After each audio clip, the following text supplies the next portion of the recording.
সাথীও কখনো হতে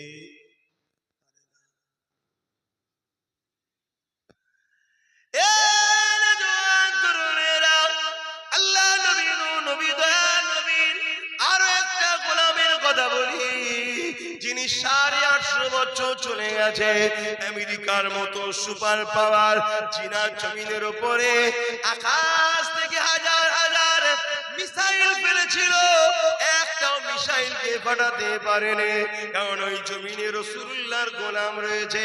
কে তিনি? অন্য কেউ নয়, ইরাকের জমিনে শুয়ে আছেন সুলতান বাগদাদ হযরতে বড় পীর আব্দুল কাদের জিলানী আল বাগদাদি।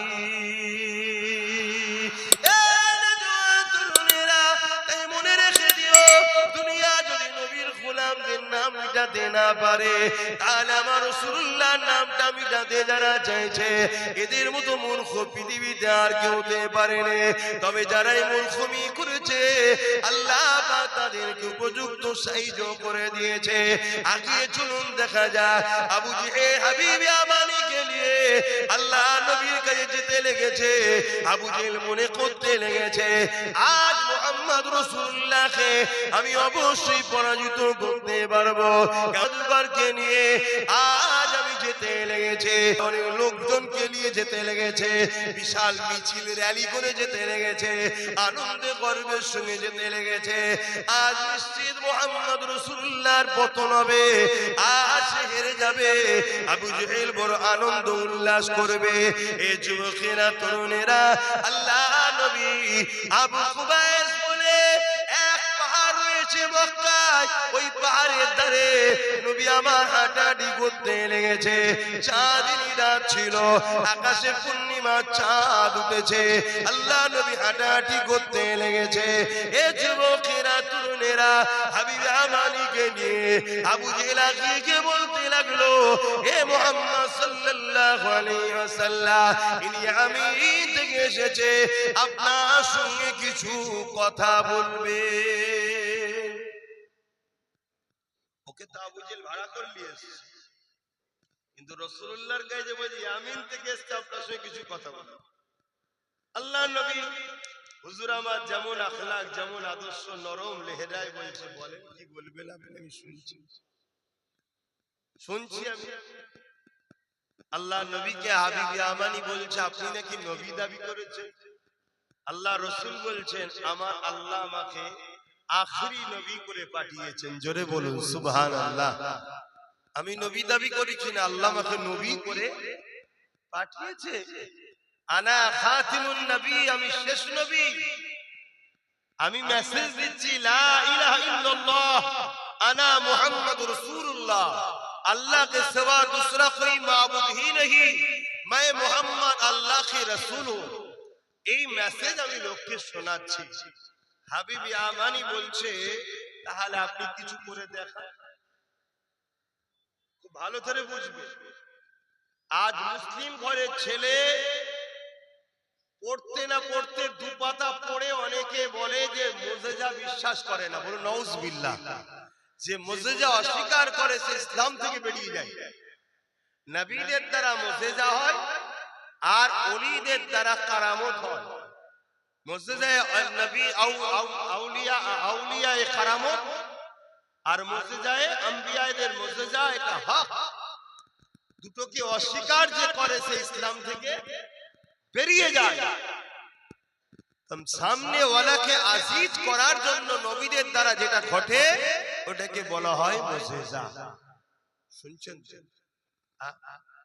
সবাই শুনছেন তো নাকি? হ্যাঁ, একটু মন দিয়ে শোনেন, আমার নবীর কথা বলছি। আমার নবীর কথা। আজ তো বড় বড় কনফারেন্স হয়, বড় বড় জনসভা হয়, বড় বড় তাফসীরুল মাহফিল হয়, বড় বড় ইসালে সওয়াব হয়, সারা রাত জলসা হয়, নবীর আলোচনা হয় না। এমনও মাহফিল আছে যেখানে নবীর শান, মর্যাদা, ইজ্জত, আব্দুল্লাহ আলোচনা হয় না। মনে রাখবে, উম্মতে মুহাম্মাদি তখন আসবে যখন হুজুরের সঙ্গে মহব্বত। আমার ইমাম গাজ্জালী রাহমাতুল্লাহ আলাইহি বলছেন, তার শিষ্য ভক্ত অনুসারী ছাত্রদেরকে বলছেন, যখন দেখবে তোমরা খুব মুসিবত বালার মধ্যে জড়িয়ে যাবে, বিপদে জড়িয়ে যাবে, তখন জানবে এটা আল্লাহর পক্ষ থেকে আসছে, কারণ নবীর থেকে প্রেম কমে গেছে। তা আর নবীর সঙ্গে প্রেম বাড়াবার উপায় কি? ইমাম গাজ্জালী হুজুর বলছেন, বেশি বেশি দরুদ পড়ো আর নবীর জীবনী পড়ো। জোরে বলুন সুবহানাল্লাহ। নবীর জীবনীটা কি? আমার নবীর জীবনীটা কি জানেন? সাহাবা হুজুর আম্মা জান আয়েশা হুজুরকে জিজ্ঞেস করছেন, আম্মা জান আমাদের নবী কেমন ছিলেন? আম্মা জান আমাদের নবী কেমন ছিলেন? সাহাবারা বলছে, যারা সর্বসময় নবীর কাছে থাকতো। আর আজ কিছু লোক বলছে আমরা নবী চিনে ফেলেছি, নবী নাকি আমাদের মতো মানুষ ছিল। বলুন নাউজুবিল্লাহ। এসব চক্রান্ত আমাদের ঈমানকে শেষ করার। আমাদের নবী কেমন ছিলেন? আম্মা জান আয়েশা সিদ্দিকা বলছেন, কানা খুলুকুল্লাহুল কুরআন। আমার নবীর লাইফ স্টাইলটাই হলো কোরআন শরীফ। জোরে বলুন সুবহানাল্লাহ। অর্থাৎ কোরআন যদি জানতে চাও, মুহাম্মদ রাসূলকে দেখো। মুহাম্মদ রাসূল হলো কোরআনের বাস্তব। জোরে বলুন সুবহানাল্লাহ। কোরআন কালামুল্লাহ, আর নবী হলেন হাবিবুল্লাহ। কোরআনের বাস্তবটা কি? ওয়াকিমুস সালাত, আরে সালাতটা কি? তার প্র্যাকটিক্যাল হলো মুহাম্মদ রাসূল। জোরে বলুন সুবহানাল্লাহ। কথা বুঝে আসছে? এভাবে রাসূল পাক সাল্লাল্লাহু আলাইহি ওয়াসাল্লাম পুরো কোরআনের বাস্তব আমাদের কাছে দেখিয়েছে। তার নবীর জীবনীটাই হলো কোরআন। তা কামিয়াবি তখনই হবে যখন নবীর জীবনীকে ফলো করবে।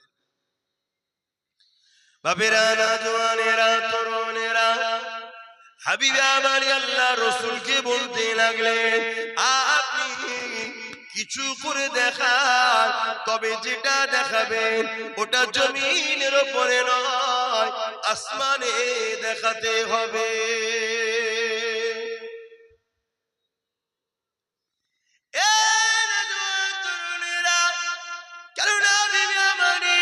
বিশ্ববিখ্যাত জাদুকর ছিল, সে জানে জমিনের উপরে জাদু চলে, আসমানের উপরে জাদু চলে না। এই জন্য হাবিবা মানি বলতে লেগেছে, আপনি আসমানের উপরে কিছু করে দেখান।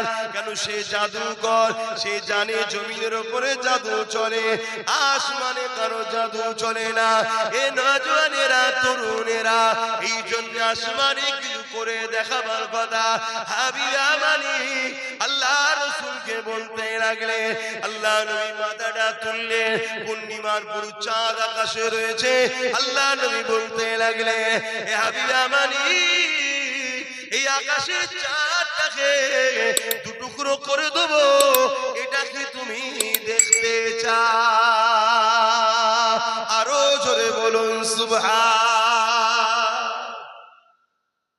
পুরো পৃথিবীতে সে আমেরিকার প্রেসিডেন্ট হোক আর পৃথিবীতে যেই হোক, কারো এই কথাটা বলার ক্ষমতা আছে যে চাঁদ থেকে দুটুকরো করে দেবো?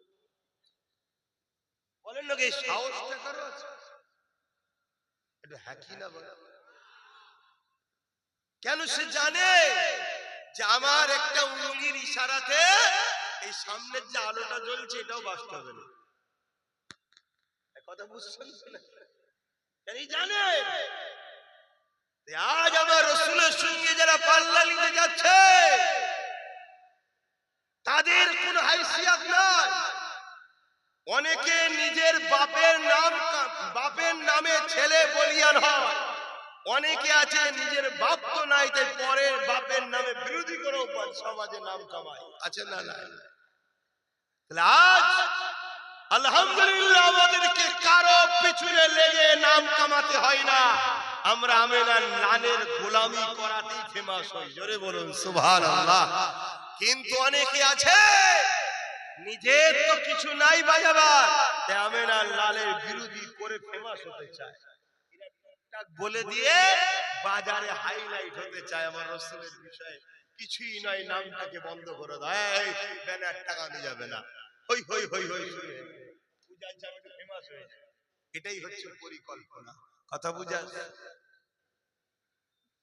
বাপেরা, নওজওয়ানেরা, তরুণেরা মন দিয়ে শোনে। হাবিবা মানিকে যখন আল্লাহ রসুল বলতে লাগলে, এ হাবিবা মানি, আকাশের চাঁদটা দুটুকরো করে দিলে কি দেখতে পাবে? তাহলে কি তুমি খুশি হবে? হাবিবা আমানির বল বন্ধ হয়ে গেছে। আকাশের চাঁদ আবার কি করে দুটুকরো হতে পারে? এখানে এমন ব্যালেন্সে রাখা আছে, একটা তারা যদি সামান্য জায়গা থেকে সরে যায়, এমন করে নাসার বিজ্ঞানীরা বারবার বলতে লাগে, আসমান থেকে দ্রুত একটা সামান্য উল্কা আসছে, যাতে পৃথিবী ধ্বংস হয়ে যাবে, বিরাট একটা অংশ ধ্বংস হয়ে যাবে। এই রকম খবর মাঝে মাঝে শোনা যায় না, যায় না? সেখানে একটা চাঁদ, এই চাঁদ যদি টুকরো হয়ে যায়, এই পৃথিবীর ভারসাম্য শেষ হয়ে যাবে। কিন্তু হাবিবে আমানি জানে না, এই কায়নাতকে যিনি বানিয়েছে, তিনি চাঁদ ছাড়াও বানাতে পারতেন। এই কায়নাতকে যিনি বানিয়েছে, তিনাকে তো শুধু একটা কথা বলতে হয়, কুন হো যা ফায়াকুন, সঙ্গে সঙ্গে হয়ে যায়।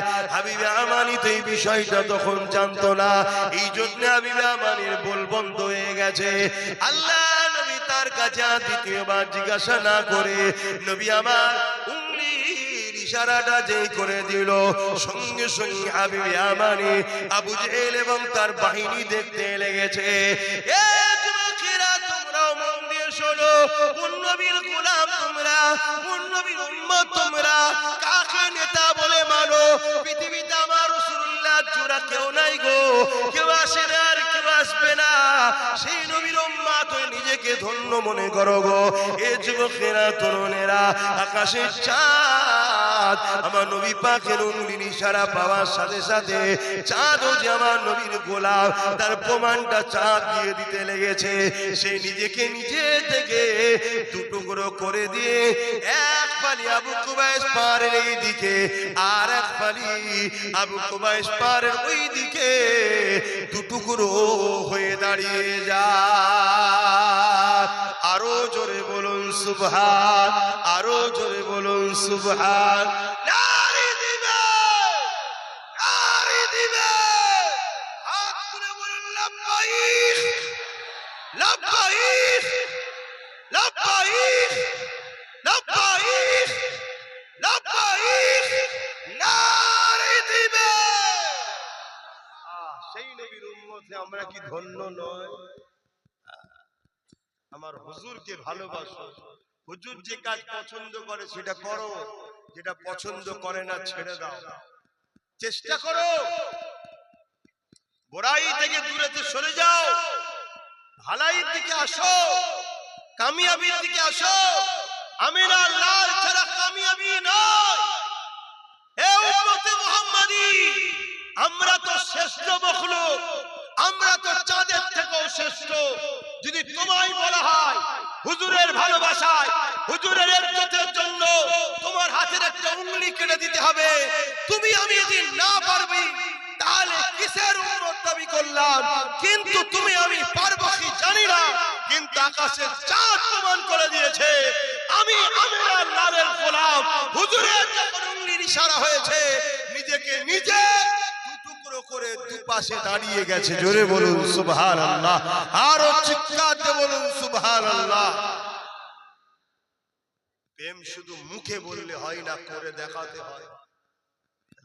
চাঁদও আমার নবীর পাওয়ার চলে না, চলে না? কতটা চলে? দুনিয়ার কোন নেতা যদি তার দলের চামচাকে বলে আমার জন্য জান দিলে, দেবে না? শুনছেন তো নাকি? কিন্তু চাঁদ হুজুরের ইশারা পাওয়া সাথে সাথে দুটুকরো। আর সাহাবারাও হুজুরের ইশারাতে জান কুরবান করেছে। জোরে বলে আলহামদুলিল্লাহ। আজও আমিনার লালের উংলির ইশারার দরকার নেই, শুধু হুজুরের নামের জাত পাকের ইজ্জতের ব্যাপারে শুধু একটুখানি কিছু হোক না, আজও লাখো কোটি নবীর গোলাম আছে, নিজেকে কুরবান করার জন্য তৈরি আছে। কি আছে না নাই? হাত তুলে বলুন, আছে না নাই?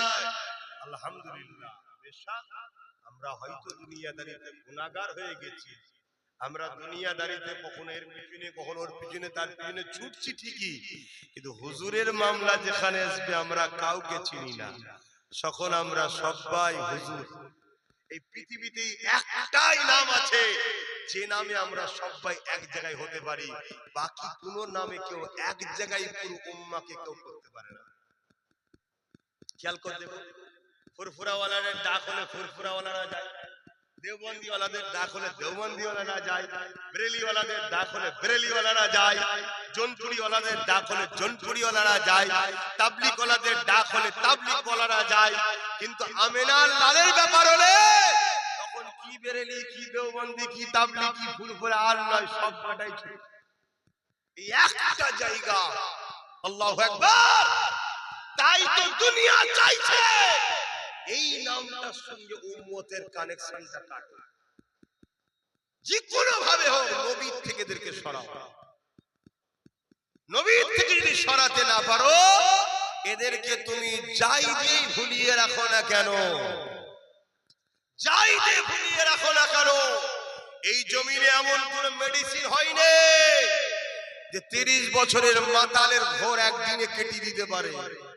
কিন্তু মুহাম্মদ রাসূলের পক্ষ থেকে কোনো যদি আওয়াজ আসে যে হুজুরের ব্যাপারে যেতে হবে, 30 কেন 60 বছরের ঘোর 1 সেকেন্ডে কেটে যায়। কথা বুঝে আসছে না? না, এই নামের একটা ব্যাপার আছে। শুনছেন তো নাকি?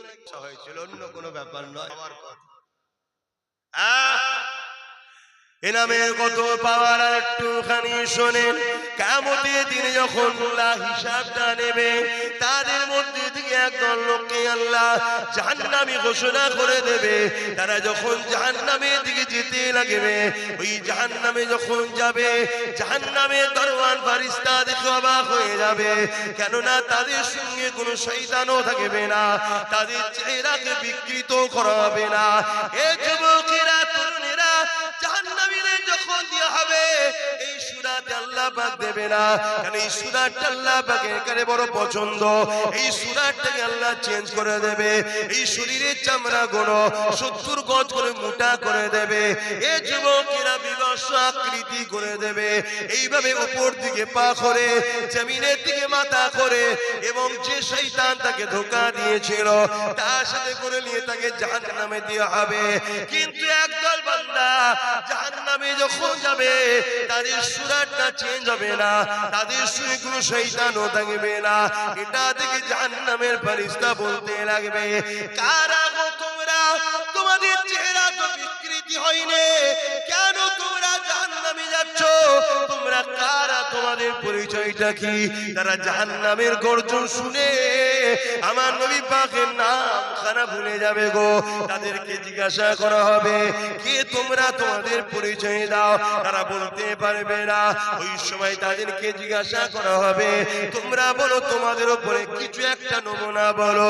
তারা বলবে আমাদের উপরে কোরআন এসেছিল। তখন তারা বলবে, জাহান্নামের দরওয়ান ফেরেশতা বলবে, তোমরা কি মুহাম্মদ রাসূলুল্লাহর উম্মাহ? তখন তারা কেঁদে ফেলবে আর বলতে লাগবে, হ্যাঁ আমরা আখিরি নবী মুহাম্মদ রাসূলুল্লাহর উম্মতি, কিন্তু দুনিয়া জমিনে অন্যায় করে ফেলেছে, কান শুনে ফেলেছি, যাত্রা দেখে ফেলেছে, ডাবার বাড়ি অন্যায় করে ফেলেছি, বাবাচার করে ফেলেছে, আল্লাহ আমাদেরকে পাকড়াও করেছে, এই জন্য জাহান্নামে দিচ্ছে। এই যুবকেরা ওই সময় জাহান্নামের ফেরেশতা বলতে লাগবে, ও রাব্বি আল্লাহ, যারা তোমার হাবিবের নামকে তাদের নামের সঙ্গে জড়িয়ে রেখেছে, তাদেরকে ফেরেশতা জিজ্ঞাসা করবে, তোমাদের নামগুলো কি বলো? তারা বলতে লাগবে, মুহাম্মদ অমুক, মুহাম্মদ অমুক, মুহাম্মদ অমুক। এই যুবকেরা, এই যে আমরা নামের আগে মুহাম্মদ লিখি, অর্থাৎ উম্মতে মুহাম্মাদি, এই যে নামের আগে দিই, এটা শুনে ফেরেশতারা বলতে লাগবে, আল্লাহ আপনার হাবিবের নামকে যারা নিজেদের নামের সঙ্গে জড়িয়ে রেখেছে, আল্লাহ আপনি তাদেরকে জাহান্নামে দেবেন না। আল্লাহ, যে হাবিবের জন্য আপনি সবকিছু বানালেন, সেই হাবিবের উম্মত গুলোকে আপনি মাফ করে দিন। ফেরেশতাদের এই কথা শুনে আল্লাহ বলবে, এ আমার ফেরেশতা দরজা। যারা আমার হাবিবের নামকে তাদের নামের সঙ্গে জড়িয়ে রেখেছে, ভালো যদি না বাসতো কেন জড়াতো? আমার হাবিবের নামের খাতিরে আমি আল্লাহ ওদেরকে জাহান্নাম থেকে ঘুরিয়ে দিয়ে জান্নাতি বানিয়ে দিলাম। আরো জোরে বলুন সুবহান আল্লাহ আল্লাহ। আর আজকে আমরা ইচ্ছা করে মোহাম্মদ নাম কেটে বাদ দিয়ে দিচ্ছি। কালচার তৈরি করো, ছেলেদেরকে কালচার তৈরি করো। প্রত্যেকটা বাপ মা শুনে যান, তিনটে শিক্ষা সন্তানদের দিতেই হবে। যদি না দেয় ওই বাপ মা কিয়ামতের দিন জাহান্নামে যাবে, ধরা পড়বে। নাম্বার 1 নবীর প্রেম, নাম্বার 2 আহলে রাসূলদের প্রেম, নাম্বার 3 কোরআনের শিক্ষা। তারপরে চতুর্থ নম্বর আপনি ডাক্তার করবেন, উকিল করবেন, জজ করবেন, ডিএম করবেন, পুলিশ করবেন, নেতা করবেন, মন্ত্রী করবেন, যা করবেন করুন, কিন্তু এই তিনটে শিক্ষা দিতেই হবে। নাম্বার 1 কি বলুন? সবাই মুখ খুলে বলুন নাম্বার 1। নবীর নাম কথাটা বলতেও কি মুখে কষ্ট হচ্ছে নাকি? বলুন নাম্বার 1। নাম্বার 2 আলে রাসূলদের প্রেম, নবীর খানদান, নবীর পরিবার, নবীর আওলাদ, কিয়ামত পর্যন্ত আলে রাসূলরা আছেন না? নবীর খানদান শেষ নাকি? মুজাদ্দিদ জামান হলেন নবীর বংশের আওলাদ, খানদানের বাচ্চা। জোরে বলুন সুবহানাল্লাহ। এই আলে রাসূল শরীফুন নসবের ঘরে বলা হয়। যারা উলামা ভাইয়া জিনারা জানে, শরীফুন নসবের ঘরে মোহাব্বত করতেই হবে। কেন? এরা নবী ও সাহাবাদের আওলাদ, খানদান। এদেরকে আঘাত দিলে, যেমন আপনাকে আঘাত দিলে আপনার আব্বার কষ্ট হবে, এদেরকে আঘাত দিলে ওপরে কষ্ট যাবে। আল্লাহ ওটা পছন্দ করে না। কথা বুঝে আসছে? এবং 3 নম্বর হলো কোরআনের শিক্ষা, এবং 4 নম্বরে আপনি দুনিয়াবি শিক্ষা যা দেবেন দেবেন। এই তিনটে দিতেই হবে। কথা বুঝে আসছে? অসুবিধা হচ্ছে?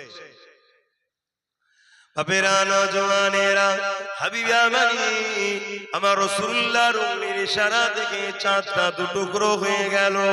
এই দৃশ্য দেখে হাবিবে আমানি চোখে পানি ছলছল করতে লেগেছে।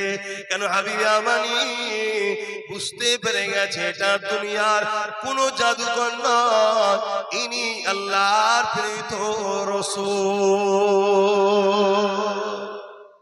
আবু জেলে গিয়েছে, বলছে হাবিব দেখো, আমি বললাম না কত বড় জাদুকর, দেখো চাঁদ দুটুকরো করে দিয়েছে।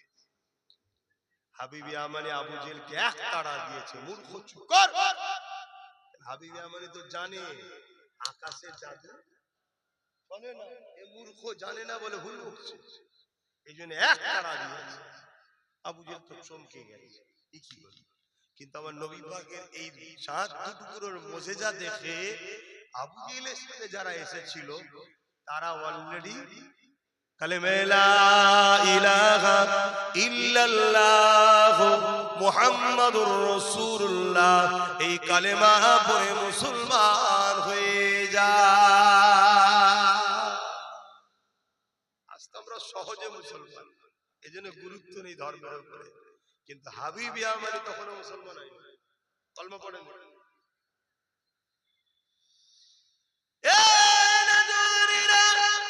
আমরা হিন্দুস্তানের মানুষ, আল্লাহ নবীর মুজিজাত হক আদায় করতে লাগে।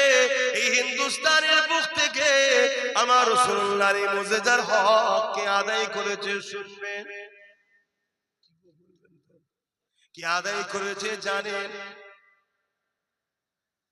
এই যে রাসূল যে মুজিজাটা দেখালো হিন্দুস্তান থেকে, এই মুজিজার হক কেউ আদায় করেছে কি জানেন? এই বলবো,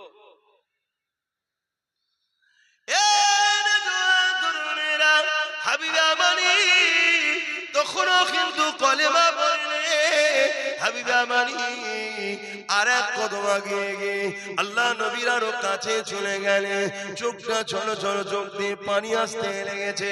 হাবিবে আমানি বলতে লেগেছে, হে আব্দুল্লাহর বেটা মুহাম্মদ সাল্লাল্লাহু আলাইহি ওয়াসাল্লাম, এটা তো আমি দেখে নিলাম, আরো একটা কথা বলতে চাই। আমার দিলের মধ্যে একটা কথা আছে, আমার দিলের মধ্যে একটা প্রশ্ন আছে, আমার দিলের মধ্যে একটা প্রশ্ন আছে, আমার দিলের মধ্যে একটা পূজা আছে।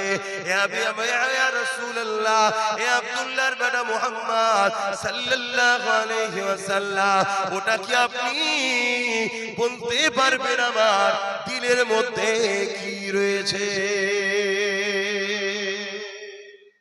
এখানে আমি দুটো কথা বলবো।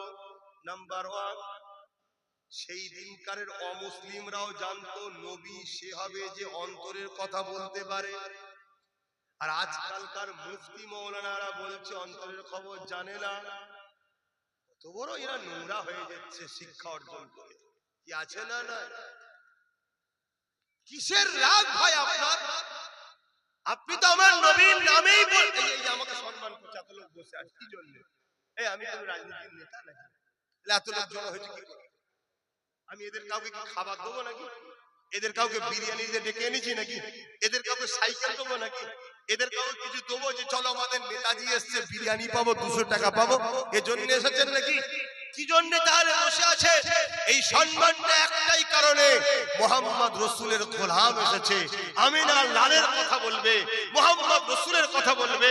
তাহলে আমাদের সম্মান যে রাসূলুল্লাহর জন্য আপনি আলেম হয়ে, মাওলানা হয়ে, বক্তা হয়ে নবীর উম্মতকে নবীর সঙ্গে জুড়া ছেড়ে দিয়ে আপনি নবীর থেকে সরাচ্ছেন। আপনি বলছেন নবী নাকি দিলের খবর জানেন। নাউজুবিল্লাহ মিন জালিক। সেদিনকার অমুসলিমরা জানতো নবী তো সে যে গায়েবের খবর দেয়, নবী তো সে যে গায়েব কি বাত বলনে আয়ে হ্যায়, নবী তো সে যে অন্তরের খবর বলতে পারে। তাই হাবিব ইয়ামানি জিজ্ঞেস করছে, হে মুহাম্মদ সাল্লাল্লাহু আলাইহি ওয়াসাল্লাম, আমার অন্তরে একটা কথা আছে, আমার অন্তরে একটা কষ্ট বেদনা প্রশ্ন আছে, এটা কি তুমি বলতে পারবে? আল্লাহর নবী মুচকে এসে বলছে, হে হাবিব ইয়ামানি রে, তোমার একটা 8 বছরের কন্যা সন্তান আছে যে জন্মগত প্যারালাইসিস, এটা তোমার বড় কষ্ট। তুমি চাও তোমার এই সন্তানটা সুস্থ হোক, নেকা হোক, তুমি নিজেকে তাহলে বড় ধন্য মনে করবে। হাবিব ইয়ামানির চোখে যে পানি ছলছল করছিল, এটা শোনার পরে আর চোখের পানি রাখতে পারলো না। হাবিব ইয়ামানি চিৎকার দিয়ে বলল, আবু জেহেল ইনি সত্য বলছে, জোরে বলুন সুবহানাল্লাহ, আর জোরে বলুন সুবহানাল্লাহ। কিন্তু হাবিব ইয়ামানি তখনও কলেমা পড়ে না, শুনছেন? তখনও কলেমা পড়ে না।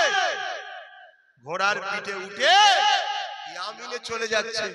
এত কিছু দেখার পরও এত সহজে ইসলাম আসে না বাপ। আজ চণ্ডীগড়ের মানুষ বড় সহজে আপনারা ইসলাম পেয়েছে, বড় চণ্ডীপুরের মানুষ বড় সহজে ইসলাম পেয়েছেন হয়তো, তাই আমাদের গুরুত্বহীন হয়ে যাচ্ছে। চতুর্দিকে কি হচ্ছে আমাদের কোনো খেয়াল নাই। আমাদের পিছনে নতুন করে আবু জেহেল জেগেছে, নতুন করে ফেরাউনের আবির্ভাব হয়েছে, নতুন করে এজিদের আবির্ভাব হয়েছে, নতুন করে সাদ্দাতের আবির্ভাব হয়েছে, যারা ঘুরিয়ে ফিরিয়ে শুধু আমার ইসলামকে খোঁচা দিচ্ছে। তাদের কাজ তারা ছেড়ে দিয়ে, তাদের কাজে তারা ফেল হয়েছে, তাদের ডিউটিতে তারা ফেল হয়েছে, তারা সমাজের কাছে মুখ দেখাতে পারছে না, তাই তারা বারবার ইসলামের বিরুদ্ধে সমালোচনা করছে। যার একটা ছোট্ট নমুনা আমারই বাংলাতে উত্তর 24 পরগনার ব্যারাকপুরেতে ভাটপাড়াতে দুপায়ে এক পশু বেরিয়েছে, সে বলছে ইসলামে নাকি রেপ করাটা পাপ নয়। সবাই নাউজুবিল্লাহ বললেন না? আর যদি বলেন যে হ্যাঁ ঠিক বলে, তাহলে সুবহানাল্লাহ বলা দরকার। আস্তাগফিরুল্লাহ, আস্তাগফিরুল্লাহ, আস্তাগফিরুল্লাহ।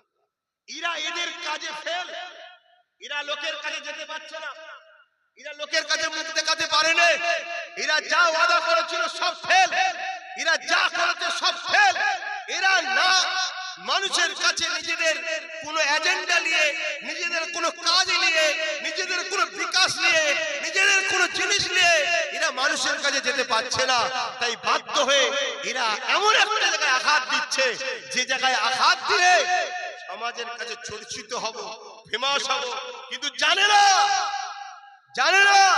নমরুদ ফেমাস হতে গিয়ে খোঁড়া মশার ফুকুতে মারা গেছে, জানেন তো নাকি?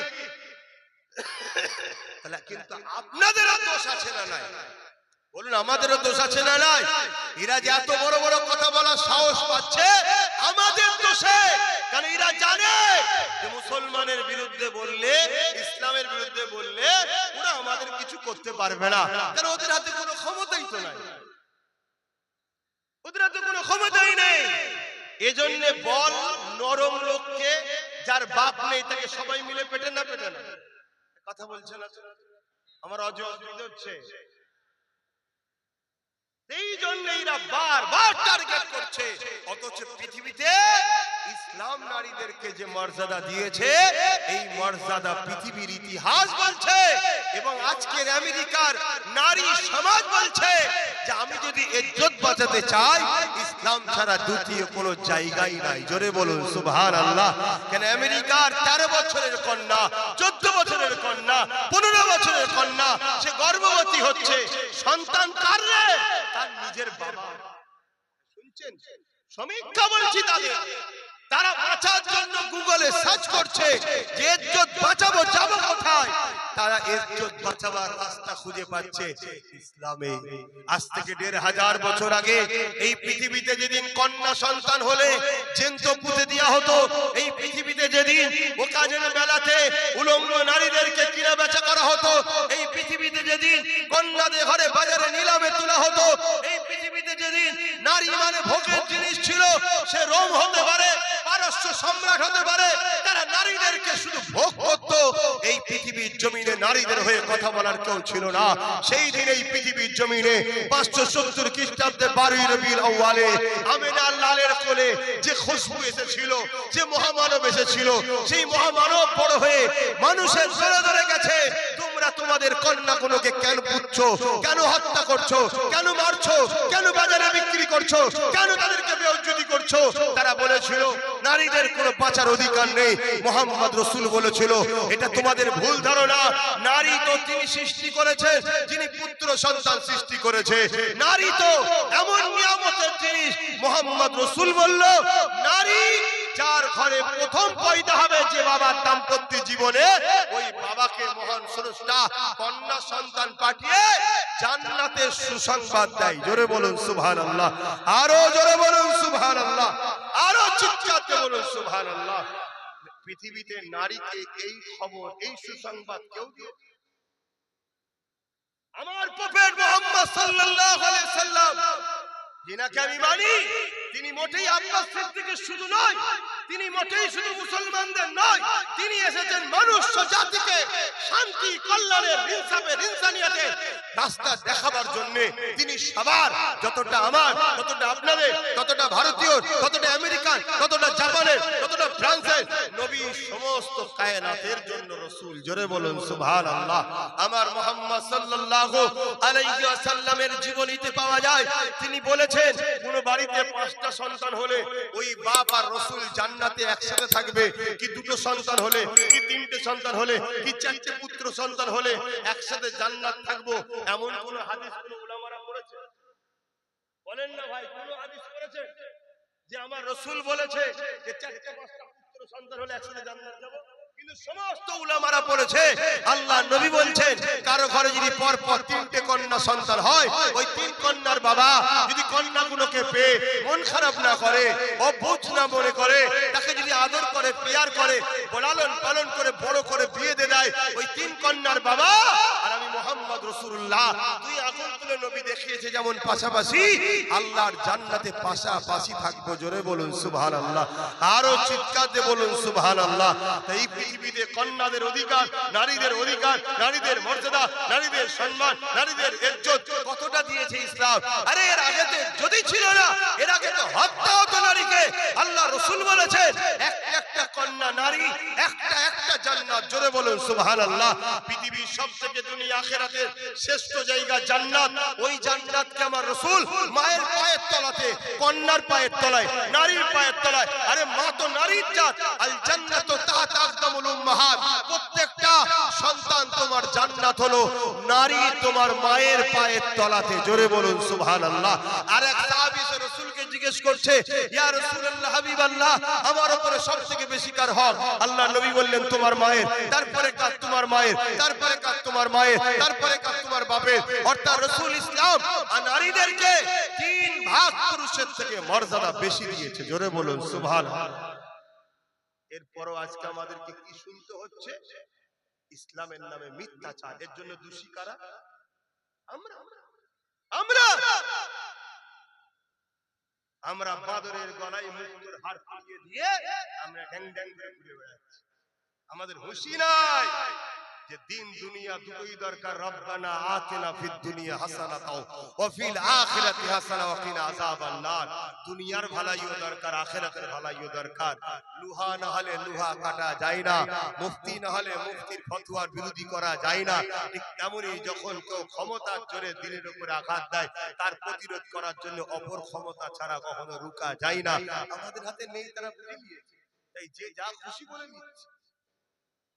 কথাবাদে ঢুকছে না? একটু ভাবুন। এখন তো আমার কওমের ভাইরা, তারা কবে যে জাগবে, কবে যে ঘুম ভাঙবে আল্লাহই ভালো জানে। কিন্তু অনেক সময় শোনা যাচ্ছে রাত্রিরে ঘুমিয়েছে, বন্যার পানি এসে নাকি ঘর সমেত নিয়ে চলে গেল। ঘুম যখন ভেঙেছে তখন জানটা বেরোবার সময় একবার চোখ খুলে দেখেছে পানিতে ডুবছি, মরে গেছে। সেরকম কি আপনারা চাইছেন নাকি? জাগো, বোঝো, আমি কারো বিরুদ্ধে